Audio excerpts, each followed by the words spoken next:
just wanted to go over my night. You know, whenever I can on the weekend, I'll go out and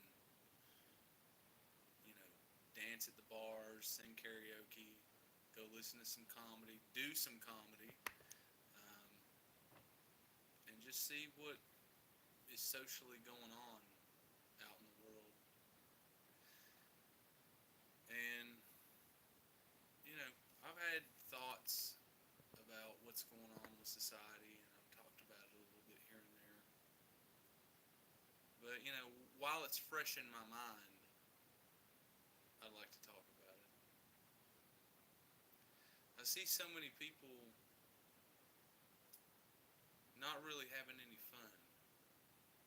What they're doing is they're trying to get into trouble. They're trying to get into trouble.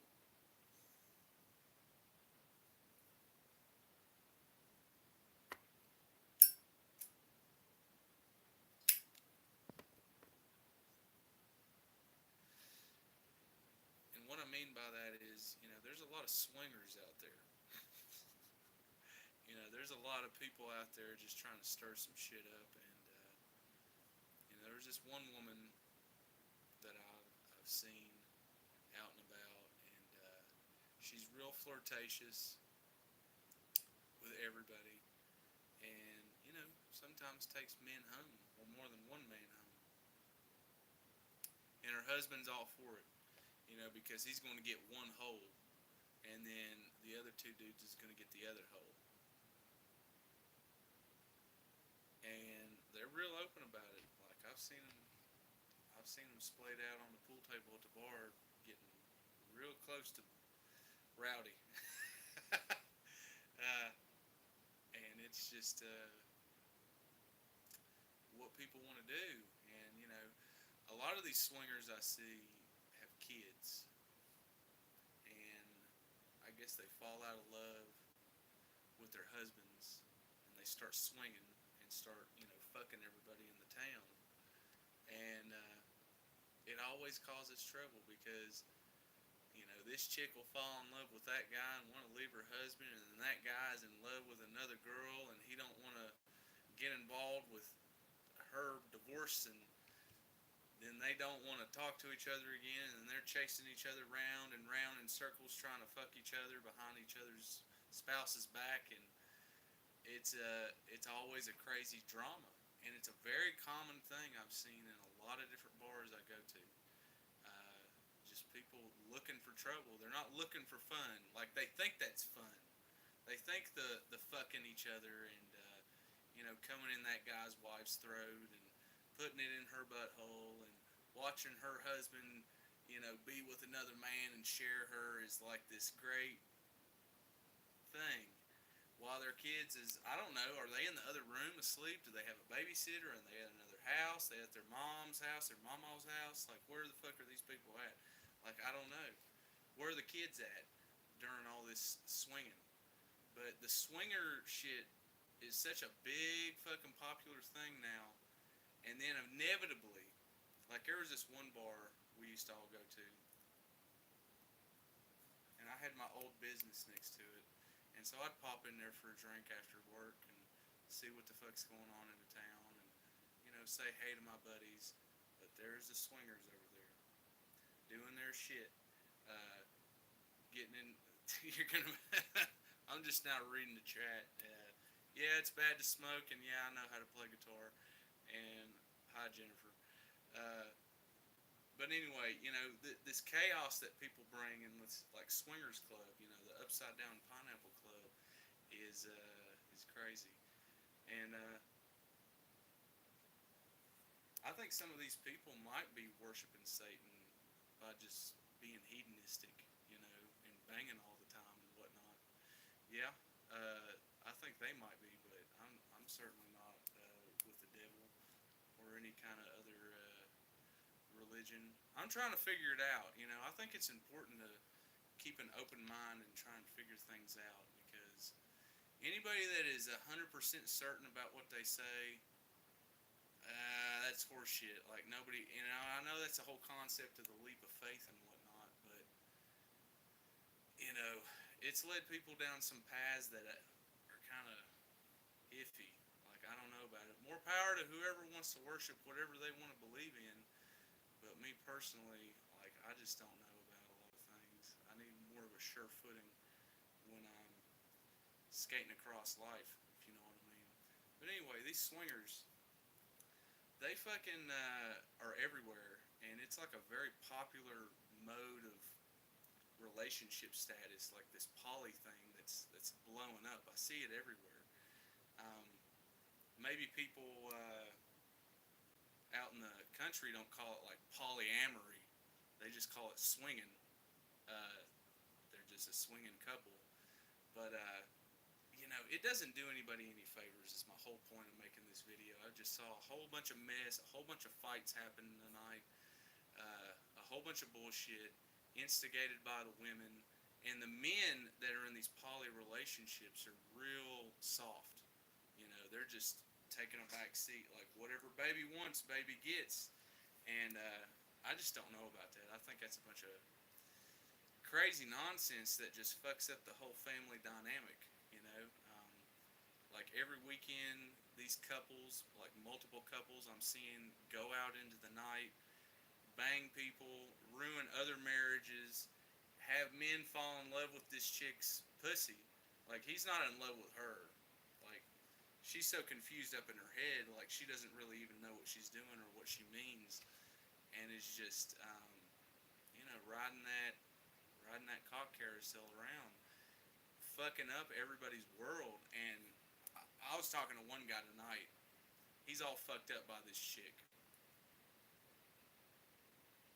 And I said, dude, you just need to go home. Like, you don't need to get in this swinger shit. Like, you don't need to fucking uh, fall in love with this crazy woman. Like, how are you falling in love with this chick?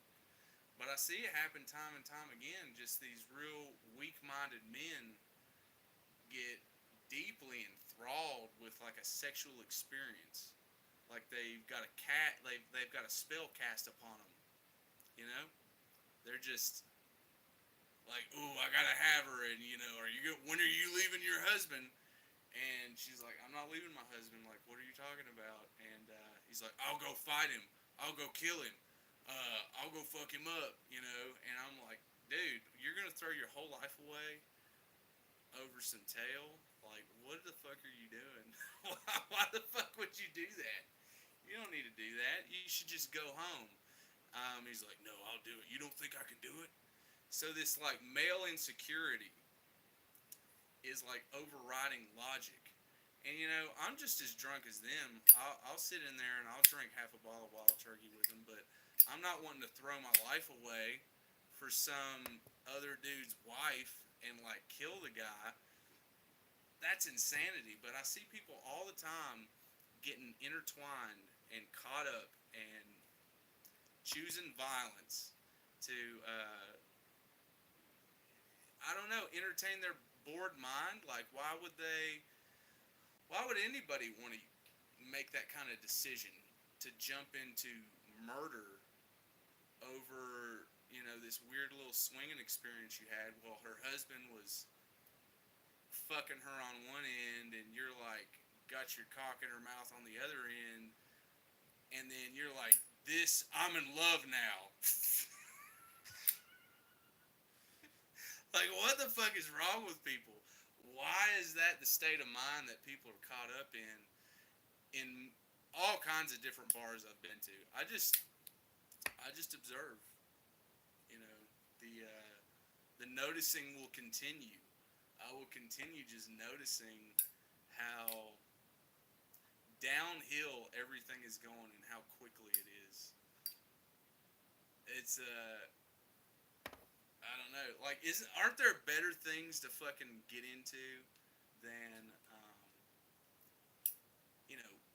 banging all these different people and getting into trouble and getting mad? And what has got to go through the dude's mind, like the husband's mind, watching her get railed by some other guy? Like, that's got to be like a psychologically disruptive experience.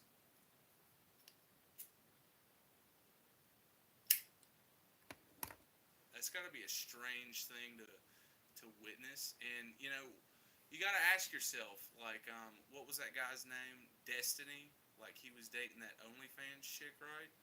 And then he slowly lost his motherfucking mind in front of all of us on the internet, right? Um, it's becoming a more and more popular thing to like hang on to what exactly, like, is that husband so enthralled with the sex from his wife that he's willing to let her, um, get railed by all these other strange dudes, and then fall in love with different men? Like, what are we doing? Wouldn't it be better to just like walk the other way? I've said this about the Joker. Like, I watched the Joker movie years ago, and I know they came out with the second one. I haven't seen it, but I was just like, if the Joker's so like fucking upset, why doesn't he just like take off and leave?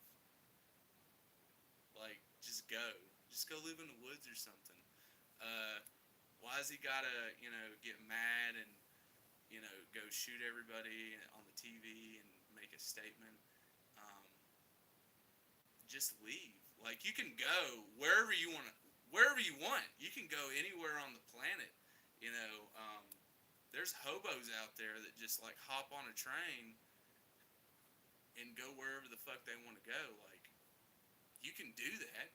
And isn't that better than getting mad and wanting to fight everybody and kill people and be a crazy murderer person? Uh, I think it is. I think it's much better to just like get the fuck out of Dodge and go do your own thing and not get that mad and become violent about it. But there's something like, I think a lot of men feel like they have to prove themselves in some kind of strange way and become hyper violent and show the capability of hyper violence, of murder even. Um, and that's interesting to me. Like, I don't know what that is. Like, when I was in high school, like, I guess I felt some of that because you're in a confined space, and yeah, I could just take off and leave, which I did sometimes. Like, I would just walk out the door and walk home. I would be done with school some days, but because it's bullshit. Like, you got to raise your hand to go to the fucking bathroom in school. Like, what kind of people is that creating? I don't know if they're good people. I don't know if they're free people. Like, you're conditioned in this crazy way. So maybe that's part of what this is that I see happening in bars. Like, they feel like they're in high school again, like they're in this confined space, and they have to prove themselves. Because I've heard a lot of dudes straight up tell me like how they would kill people or they have, and I don't know if I fully believe that, but everybody, like a lot of men, I feel like need to make a point, or they always have, that I've seen in my experience, that they've killed somebody or will kill somebody over this, that, or the other, X, Y, Z. If X happens, then by God, I'm gonna fucking do something. And I don't know where that is or why that is. I feel like it's totally unnecessary to talk about how much you're gonna fuck someone up or kill somebody over X, Y, or Z. But people have felt like this weird, strange need to share it with everybody in the group or in the bar when you start hanging out at a place for a while and you become like a regular.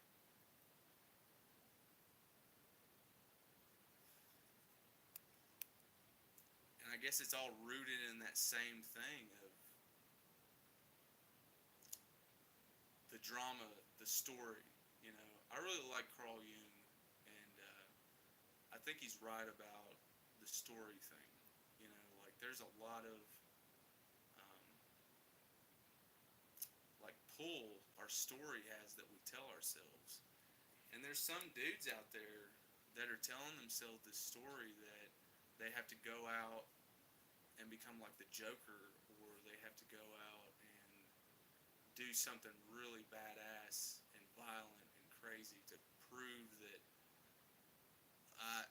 I'm that that they're the most badass, that they're the alpha male. Um, I don't know. Some dudes aren't like that. Like the people in my inner circle, they're not like that at all. Like they're pretty chill. Like we're all willing to throw down if something crazy happens that has to be stopped. But I don't know anybody in my crew that's like, oh, we got to really fucking show them and put everybody else down and make sure everybody knows we're the alpha male. Like people in my circle aren't like that. They're just trying to be chill, trying to communicate, trying to talk to people, trying to get to know one another. Um, don't have this like weird chip on their shoulder. Like I said Merry Christmas to a guy back in December, and then he said, "What the fuck did you say to me? What'd you fucking say?" And I'm like, "Merry Christmas, bro. Like, I hope you have like a Merry Christmas." He's like, "I swear I'll fuck you up, dude. I swear I'll fuck you up, man." I was like, "I don't know what you're talking about. I just said Merry Christmas, man, and you want to fuck me up over that? What is that?"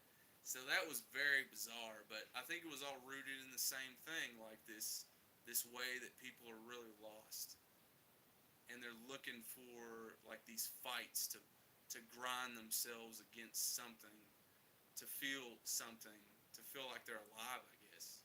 Um, I don't know what that is, but it's strange. I mean, I see it as a total waste of time, but other people might see it as like that's how they live. Like that's how they got to stay alive. That's like food in their belly, the game, the drama that they have to unfold.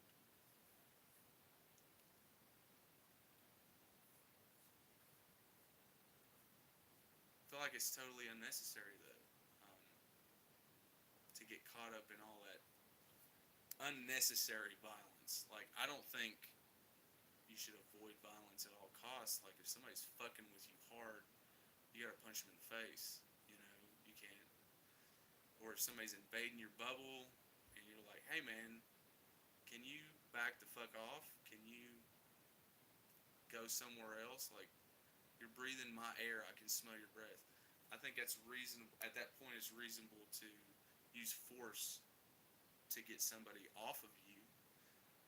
But to go out and instigate shit and stir shit up for no reason, and all this craziness of falling in love with someone else's wife,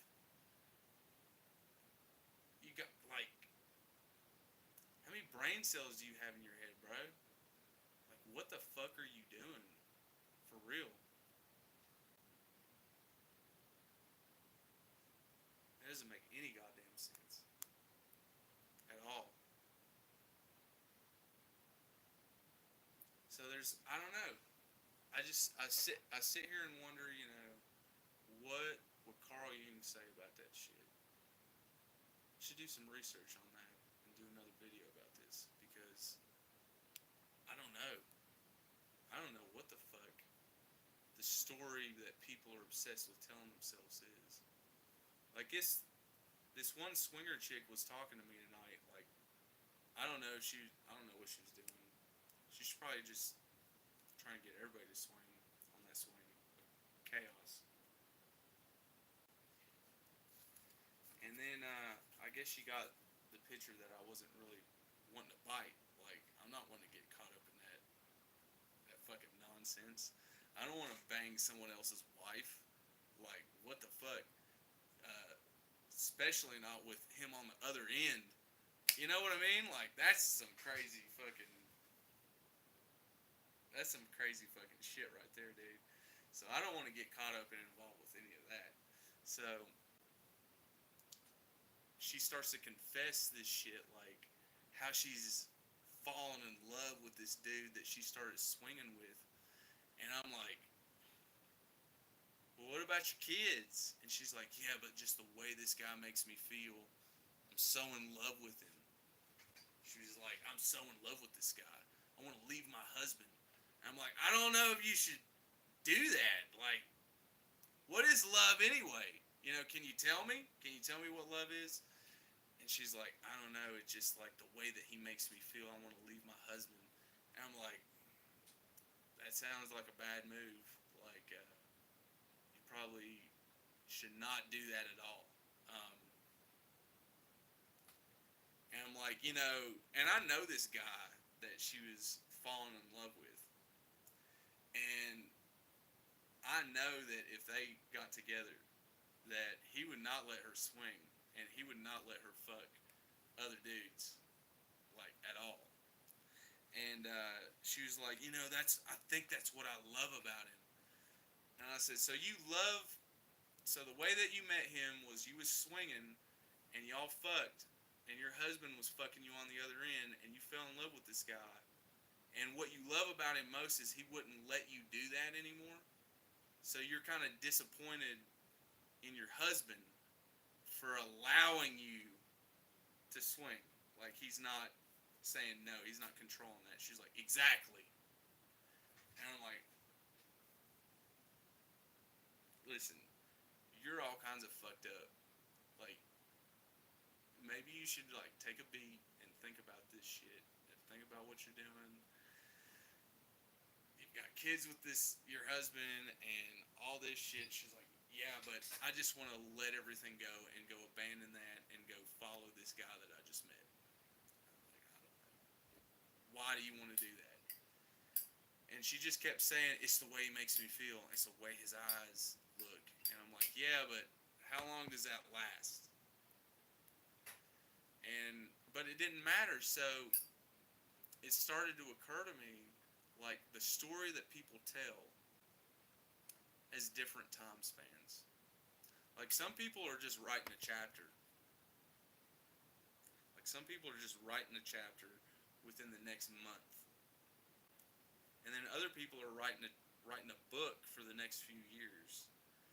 And those are the people I want to fuck with. Like, some of these people are just so short-sighted, and they're living in the moment. And I guess, there's something to be said about that. Like, that's how things happen. That's how kids get born. That's just how stuff happens. But I think there's other people out there that are like, I don't know, bro. That's like a lot of shit. But maybe there's something to be said about that. They're writing chapter to chapter, not thinking about the whole book, but they're churning out some juicy shit. Like, I'm fucking talking about it right now because it's just wild to me that people would want to subjugate themselves to that instead of, trying to get on the right path, have some stability, have some order out of the chaos. But, that doesn't seem to be a thing that people are very interested in. I'll take you guys with me to get a fucking water. Um,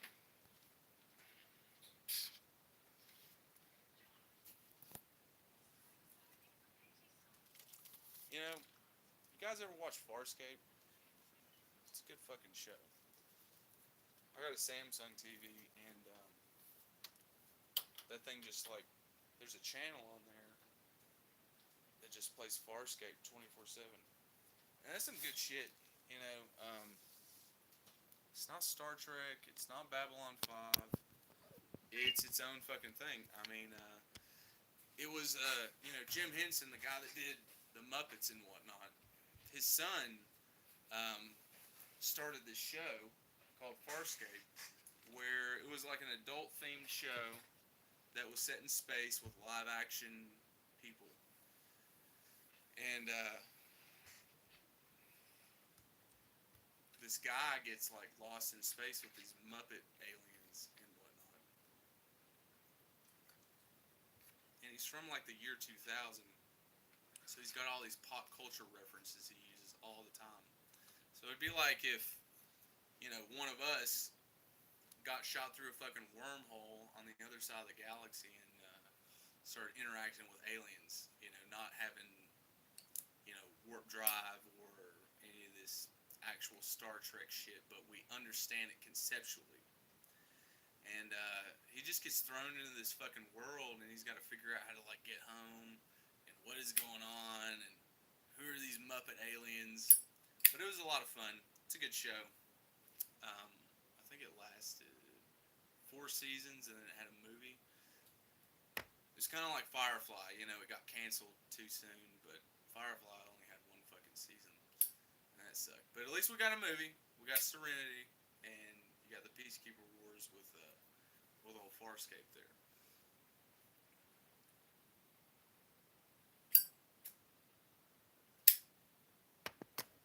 But I only mentioned that because that was on my TV when I went in there. Back to what I was talking about. People are lost. People are so fucking lost, man. Um, Jumping into trouble instead of fun. Um, when I go out, I try to just dance and interact amicably with people. Um, hear their story. I'm always interested in hearing a new person's story. Like, who are they? How did they get there? What do you like to do? Um, and dance. I think dance is a very important thing, and it's increasingly becoming a lost thing. Um, I see some people get out there and try to dance and interact, but a lot of people are too afraid to look stupid. Like, you're gonna look stupid dancing. It's a silly fucking thing to do. That's the point. Like, we're all doing it together. We're all having a good time. Um, that's what we're supposed to be doing. To blow off steam. You want to look real stiff and look real serious all the fucking time, and be like, yeah, I don't dance. Like, bro, get out there and boogie. Go cut a rug. Have some fun with your girl, um, or with whoever else is out there fucking dancing. Have a good time. But and I asked some people. I was like, do you guys like to dance, or do you not like dancing? I've noticed a lot of people just don't get out on the fucking dance floor, and they're like, oh, we don't know how. I'm like, what do you mean you don't know how? You just fucking get out there and boogie. You don't have to know specific dance moves. And they're like, no, we've seen people on TikTok and Instagram, like, they can fucking, like, dance. They can get it. And I'm like, they're not doing anything different than what you would be doing. Like, just get out there and dance and have a good time. They're like, no, no, no. We've seen people on the internet dance, and we can't do that. Like that's crazy to me. Like, so their main argument of why they said they didn't know how to dance is they can't do what they see people do on the internet. And usually the cream rises to the top. It gets more likes, and more people see it, and that becomes, oh, this is how you dance. There's no other way to do it. Like, you can't make up your own form. You can't make up your own style. If you're not good enough to rehearse it and be a pro at it and record it and put it on the internet, then you shouldn't do it in public either. That was an insane argument, I thought. And I've tried to get people to do it, but some people don't. But what I've noticed that does work is if I get out there and do it first and break the ice, other people will start getting out there and dancing too. And then it's like somebody has to see somebody else be a fool first, or do something foolish, or out of character, or out of the norm. And then they're like, oh, this is becoming normal and popular because other people are doing it, like the mob mentality. Some kind of strange psychic pressure is applied when there's more people that like a video, or there's more people doing a certain activity. Um, People will follow suit. It's always real interesting to me to see somebody out there that does not give a fuck, like a true blue individual that's like, man, I don't give a fuck. I'm gonna get out here and boogie. I'm wanting to dance. I'm feeling antsy. I need to blow off some steam. Who cares? And and it's such an amazing thing to see everybody break away from their fears because they're surrounded by other people that are doing the same thing, and give into like their muse, you know, to really have a good time, to have fun without drama. Just get out there and have fun and laugh and swing each other around and dance and make up the moves as you go. That's refreshing. That's a lot of fun for me. I like that. I like that shit a lot. You know, some of the most freeing experiences I've had is at like festivals, like outdoor festivals. And maybe it's part of the drugs, maybe it's part of the sun, and maybe it's part of the grass and people are barefoot dancing out there, half naked, just vibing, but they're not even looking at each other in a sexual way. They're just like dancing, sometimes with their fucking eyes closed in the sun, on into the night, vibing, having a good time, cutting loose, letting the muse flow through them to where they can, you know, feel a little joy, um, get a little pressure taken off the, you know, their job or their home life if it's not a pleasant one. Those places are a good time. And I don't know why you can't like replicate that in like a bar or in like normal structures. Maybe the trees and the grass and the bare feet is part of it. Maybe that's what you have to have, and you can't have that all year round in a lot of places. I guess you could in California technically, but in a lot of places, you know, we're shut in for the winter, and we gotta figure out what to do and get past the Christmas blues. You know, a lot of people get sad around Christmas, man. A lot of people kill themselves around Christmas, and that sucks. That's sad. That's depressing. But we got to get through it onto onto the other side. It'd be nice if there were like places like bars or even churches. You know, maybe some churches do this, like just have a good time and sing and dance. I know that's the idea behind it. Um, Sometimes it gets a little rigid and not fun and spiritually recharging for people.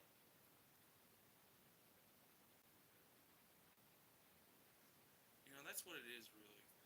Like, I don't know if people are getting spiritually recharged in a lot of different ways. Like, did they before? I don't know if people did before.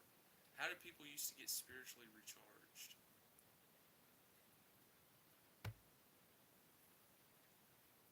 Like, I've tried to go to some churches and get spiritually recharged, and it doesn't hit. You know, those festivals hit. I feel like those are spiritually recharging for me. But what do you do like the rest of the year? What do you do, you know, during the fall and the winter months? That'd be worth figuring out.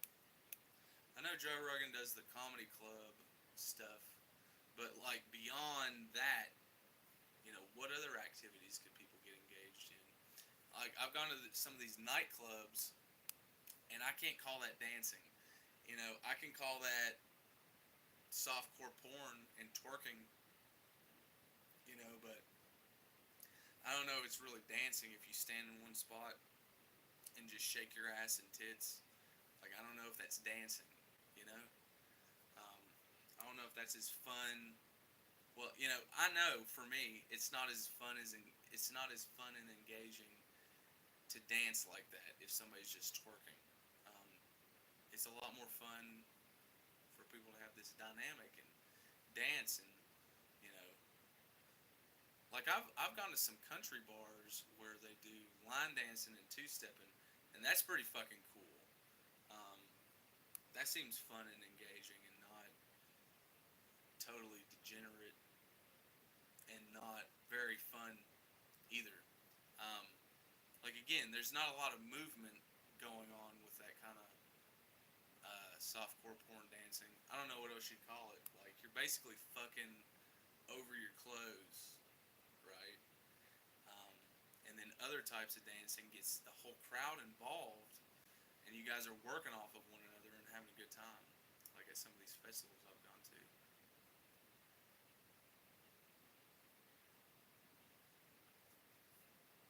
Lost. People are so lost,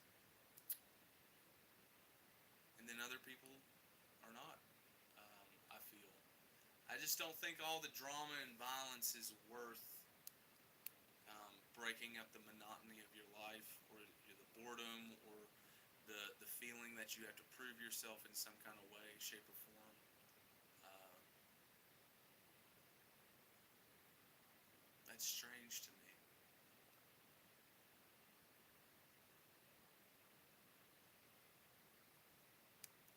And I've been in fights, but they were for good reasons. Like when somebody really wouldn't stop, when you couldn't reason with them at all, and or if they start hitting you. Um, I mean, in my youth, way back when in school, I may have thrown the first punch here and there. But as I got older, that's dumb. You do everything you can to try and avoid it, um, especially when you break your orbital bone, and then you realize how really fucked up you can get, even with one hit. And even if you win the fight, like you kind of lose it too. Like you get fucked up, you get injured in some way every time, and you gotta ask yourself like, something's gonna get fucked up either way. Um, Unless you're like a professional fighter and you do it all the time, but like a normal dude, average guy, um, really think twice, before you get involved with violence. Like, always be willing to go there. I'm not like a pacifist telling people to always turn the other cheek. But I really do think if like you live by the sword, you die by the sword. It's good to have one. You know, it's always good to have one. It's good to have a sword, but don't go around and like take it out of the sheath and wave it around to solve every fucking problem that you have. You know, that's that's no bueno. You're not gonna get far in life that way. But have it and know how to use it. You don't want to get in the middle of a fight and have no idea how to defend yourself or do the right thing.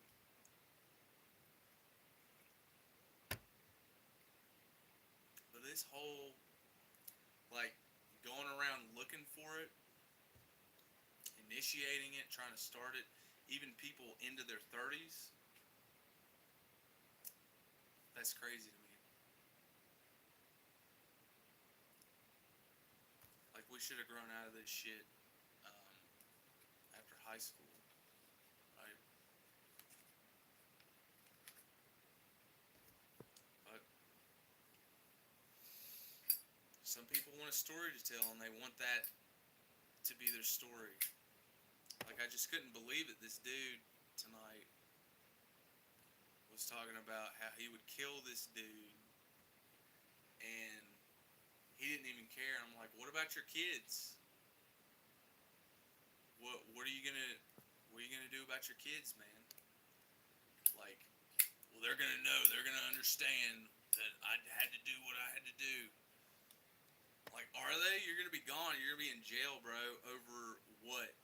Like, you fell in love with a chick that you was fucking in the same room with her husband, right?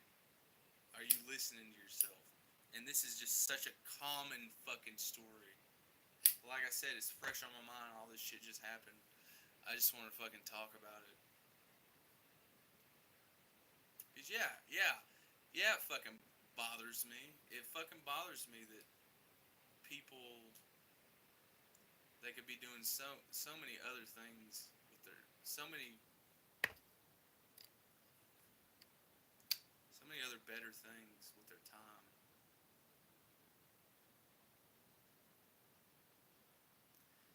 it sucks because those are some of the only people that come out anymore. I guess a lot of people are just at home watching the YouTube, playing a game on Discord. But you know, it's not all hopeless. Like, I do run into really cool people that I like, and they're not lost. And I don't know what the ratio of people used to be like. I talk to older folks, and they're like, "Yeah, the bars used to be full. Some cool people. There used to be some shitheads, but everybody knew not to fuck with them." And most of the bars would kick them out and not let them in there. But the bars used to be just full of people that were, looking for a nice time, looking to vibe, looking to be social, not always looking to tell a violent story.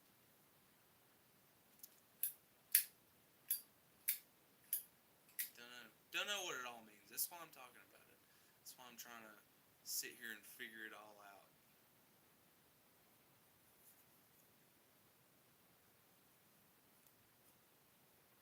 Hmm.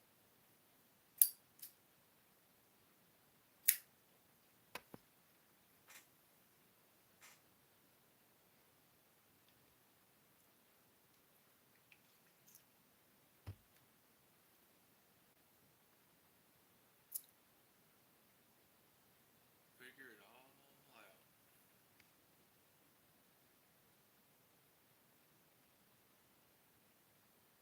You know, these are fun to even, look back years later at these videos that you make.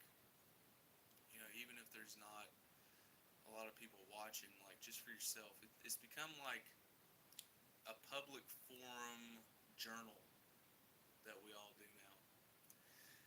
And some people, you know, since the beginning of YouTube, um, haven't really changed their stances on things. Like they're pretty much the same person. But other people I've watched, they've changed into whole other people based on the conversations they've had, um, the experiences, the debates, and that's fascinating to see because you can share it with the whole world. You can share it with everybody.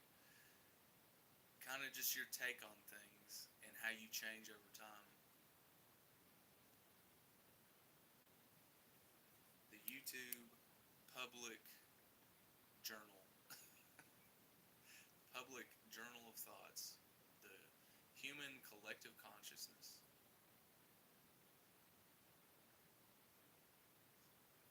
I think about how right Terrence McKenna was on a lot of shit that he said. How the internet was gonna like bring people together in this strange way that we can't even understand. It's gonna be psychedelic, he said, and he was right, especially with all this AI shit.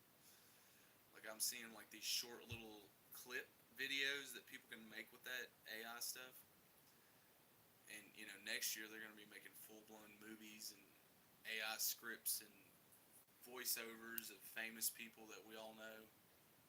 That's gonna be crazier than cat shit.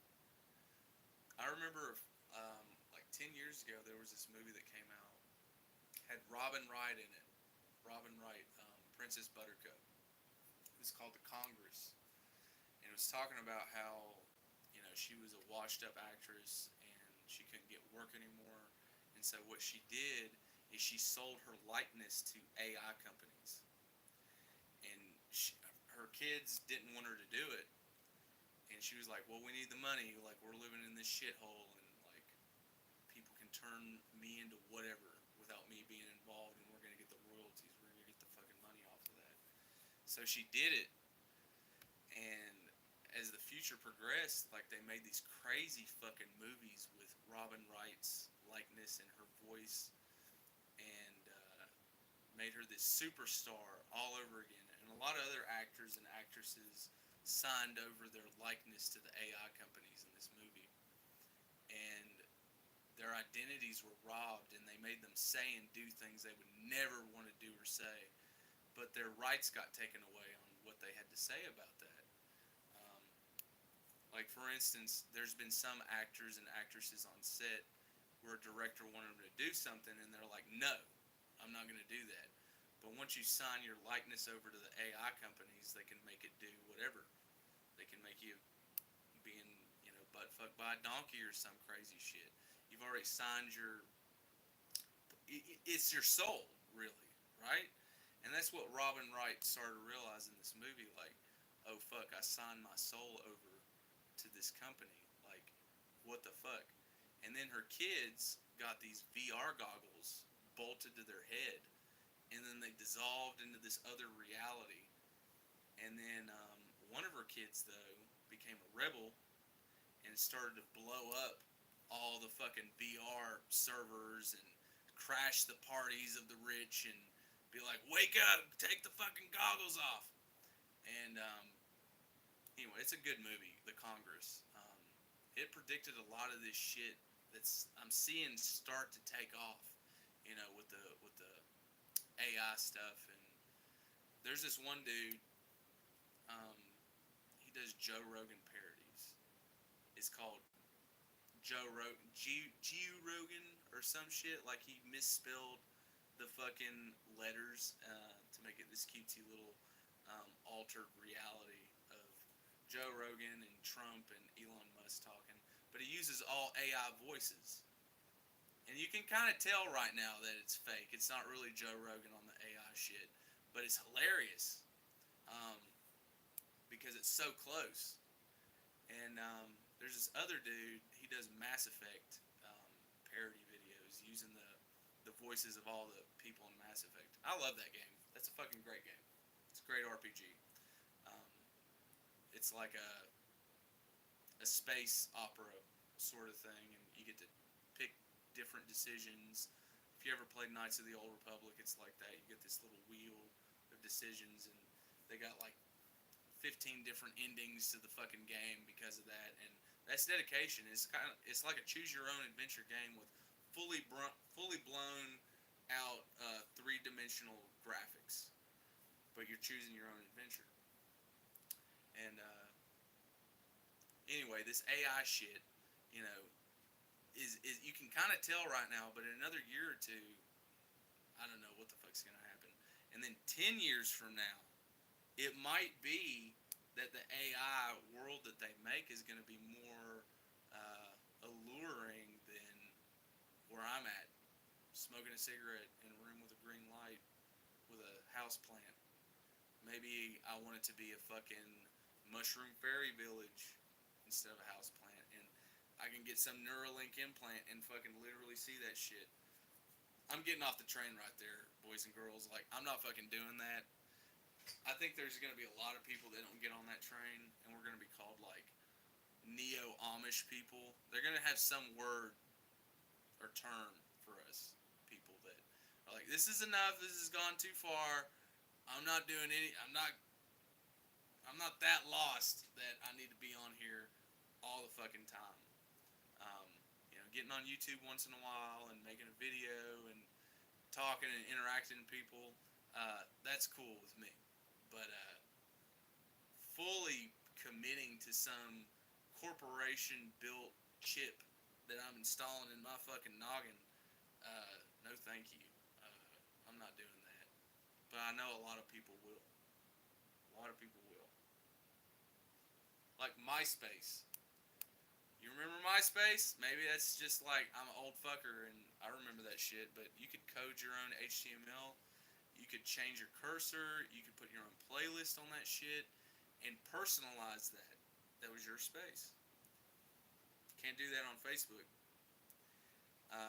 And for years, I stayed on I stayed on MySpace. Sorry, I stayed on MySpace for years, and everybody's like, "I'm over on Facebook, bro."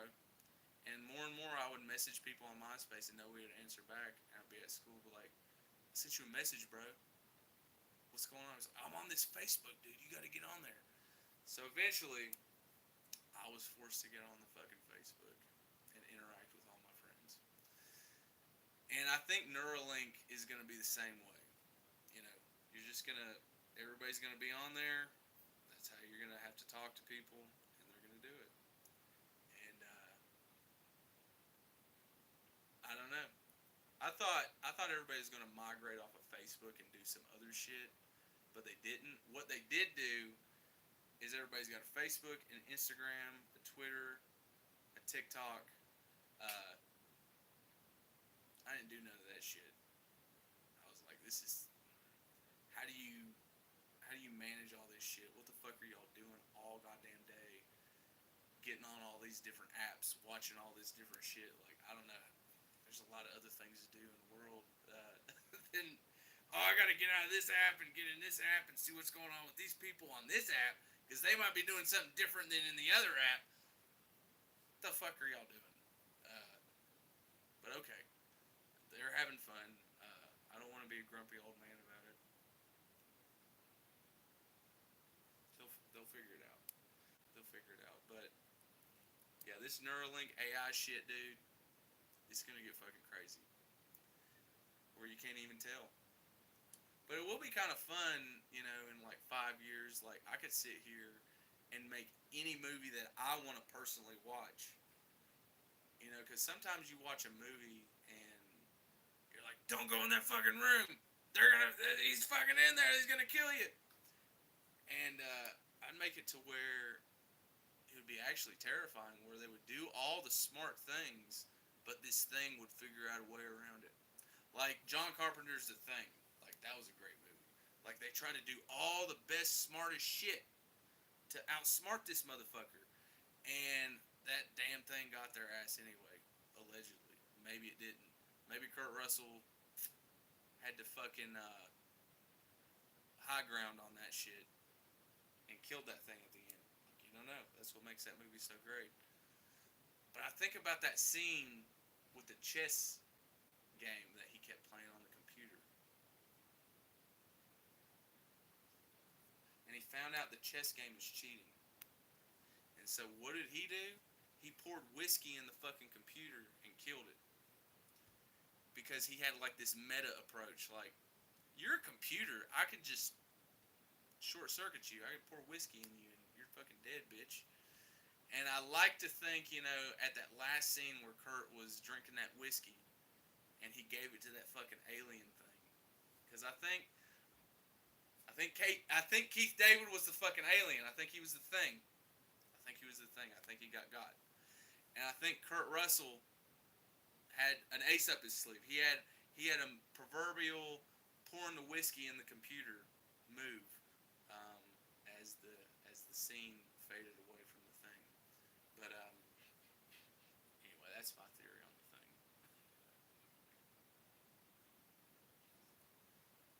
It's a good movie.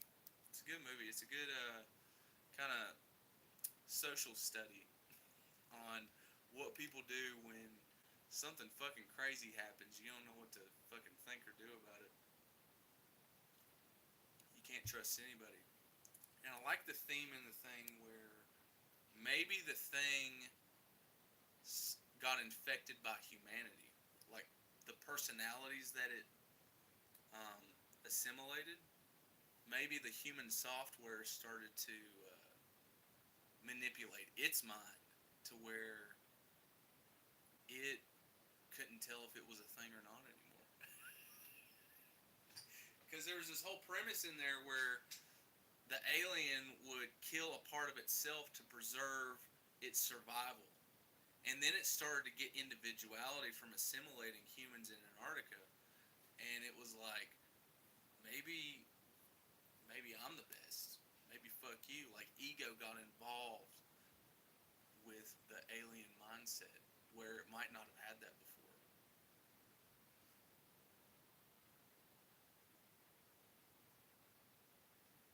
I could talk about the thing all night, but I won't. I'm trying to stay on topic. Why is everybody so lost? I was watching these dudes on YouTube. I can't remember their name. They do forge videos, like they make hammers and shit.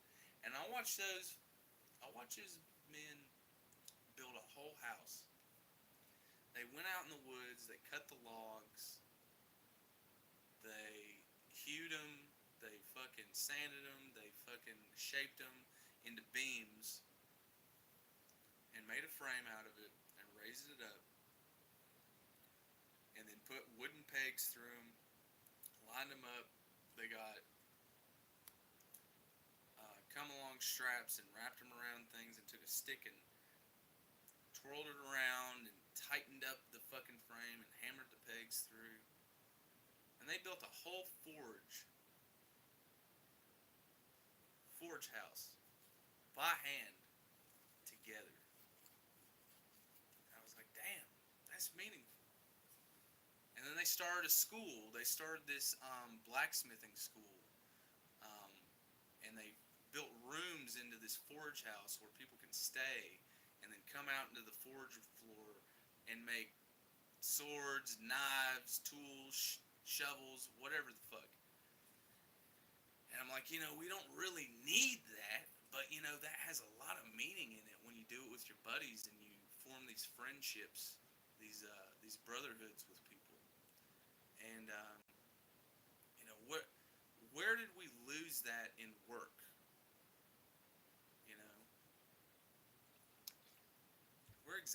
Where exactly did we lose that sort of fellowship that we would have on a job with people?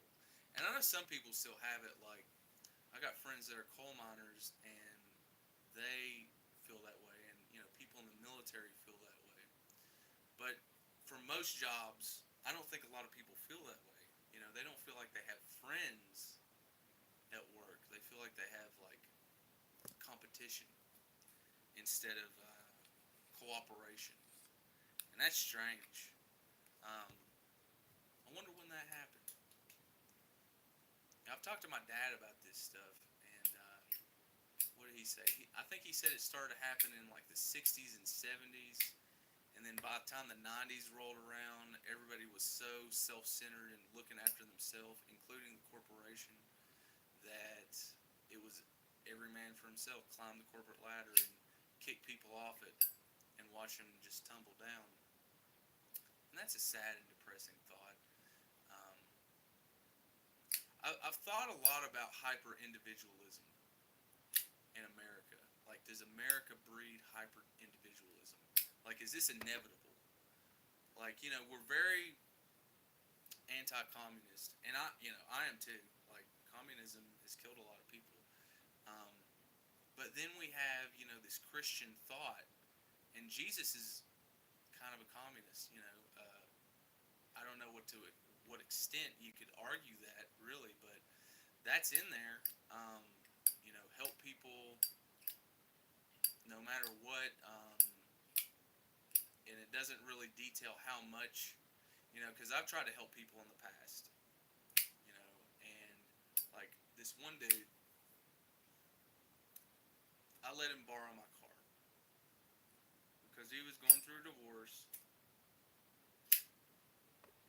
and he just got this new job, and his wife took his car, and I'm like, all right, well, I'll let you borrow my car for your first day of work, and then you gotta like figure out another ride or situation, but I'm gonna help you out.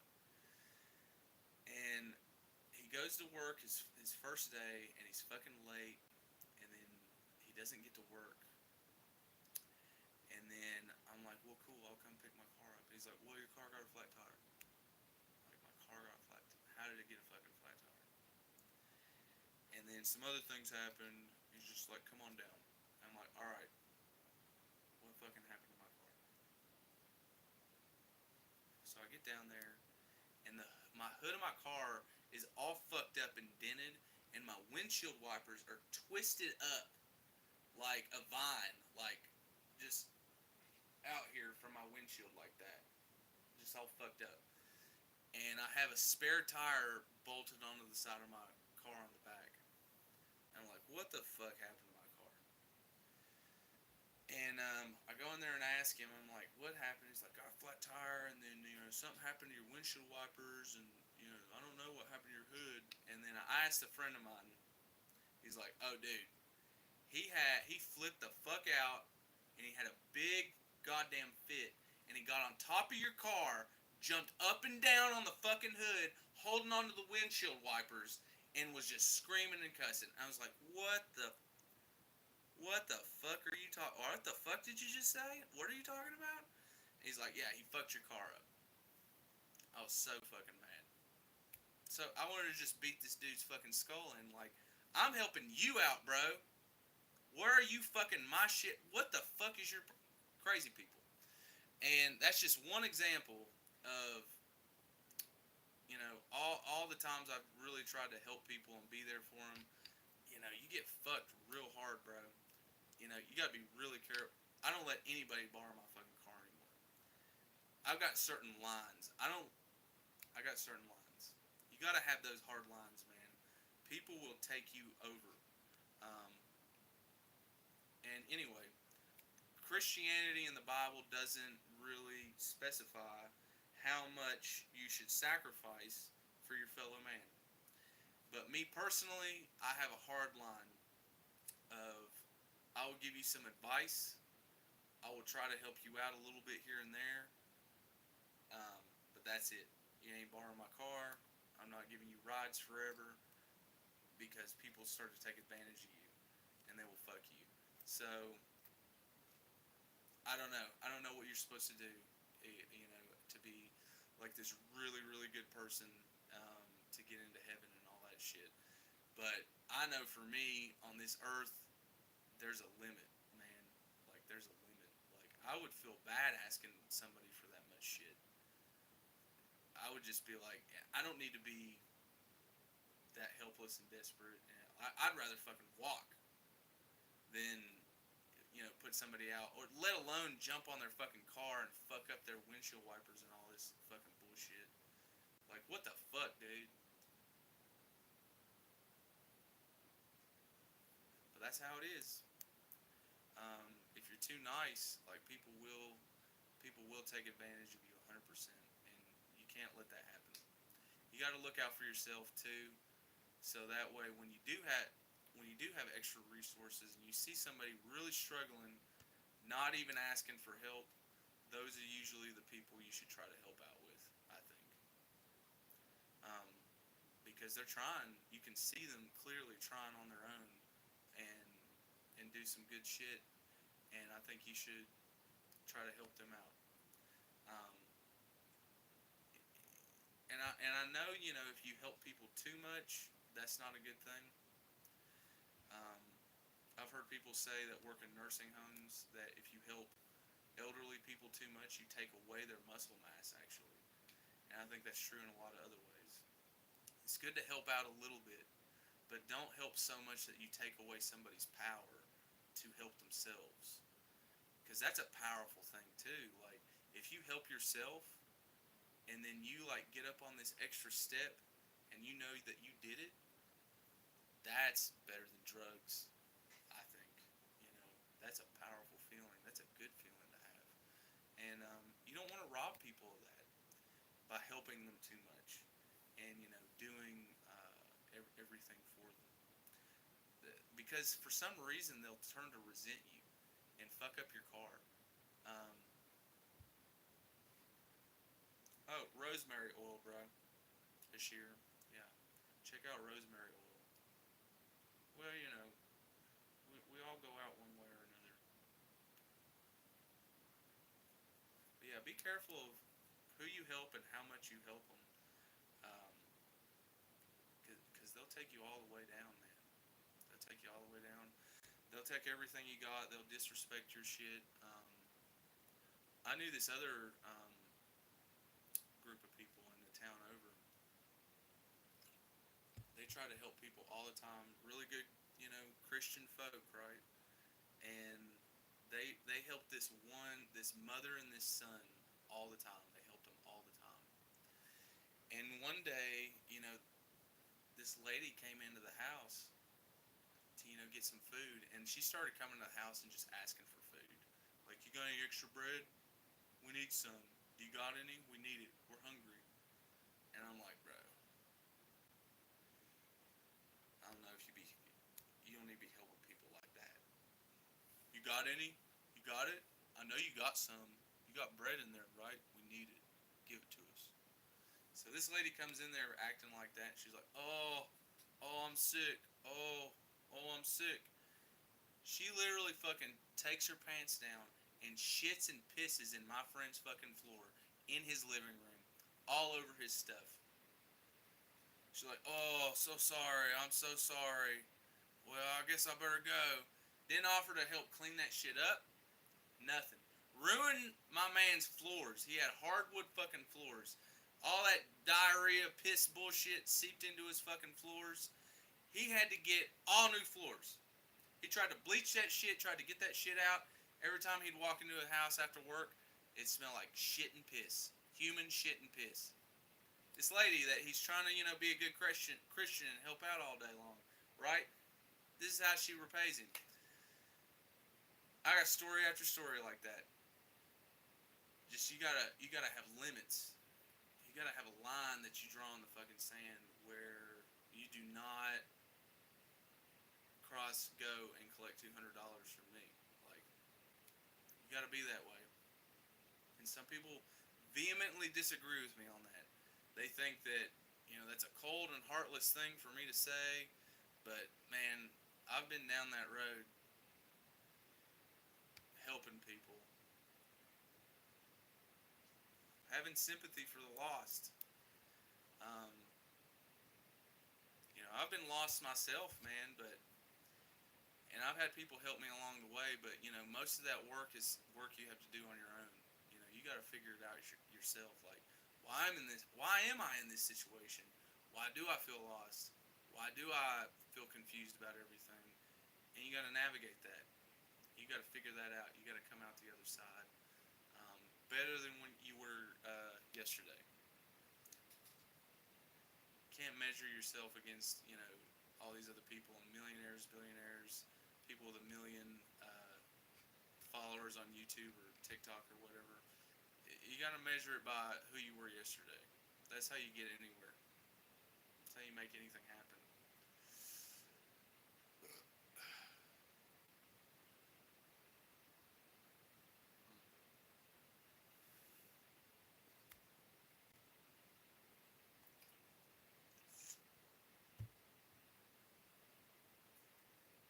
You know, being on live, there's a part of you that wants to constantly say stuff and keep people entertained, but that's impossible. Sometimes you gotta like sit and think. Like when you're just chilling with people, thinking about what's gone on in the day, what you think about it, what other people think about it.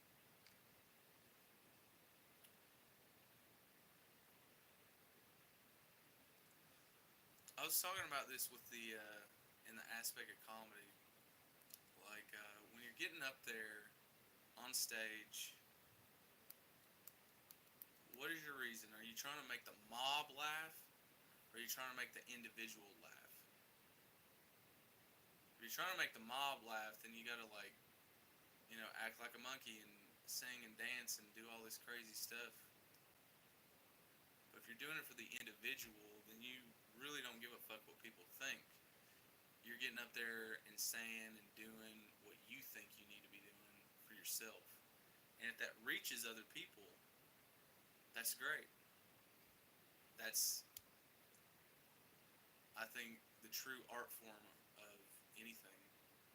Like if you're painting, you're not painting thinking about what people are going to think about it. You're painting wanting to express something that you see. And I think that's the same with comedy. Like you see something that you think is funny, and you're going to get up there and point it out, whether or not people laugh. You've got something to say, to point out to everybody.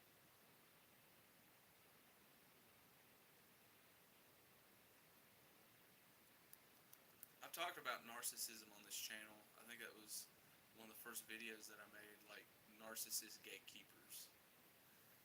Like people with, you know, millions of views that are real popular on the mainstream kind of dictate what's cool and what's not cool. Like in high school, you get popular people.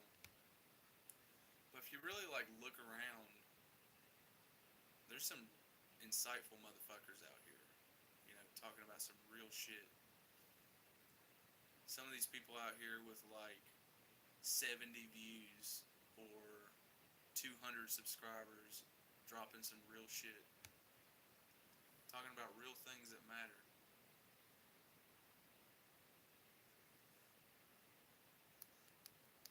It's like when you find that right wave, that right wavelength to get on, you realize it's not a popularity contest. It's a contest of how much are you willing to explore. How many different perspectives are you willing to take to test an idea that you have or a worldview that you have?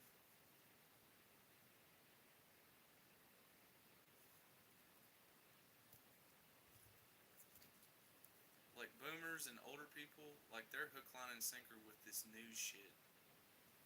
Like they're always watching the news as if it's telling them like how to take their next breath. And there's some people out here on the internet watching like the most popular people, like the mob mentality. These people that have figured out the algorithm of what to say, how to post a thumbnail the correct way, and those are the people that dictate what people think and how they behave and how they perceive things. It's just fascinating to me. I don't know what it all really means exactly. That's above my pay grade, but maybe we'll figure it out. Maybe we'll sit here and figure it out one day. But yeah, those are my musings about people being lost. I'm just like watching it. I'm just gonna keep watching it and noticing it and trying to steer clear of it. It's a lot of trouble. It's a whole lot of trouble. Yeah. But anyway, you guys have a great night. I'll catch you later.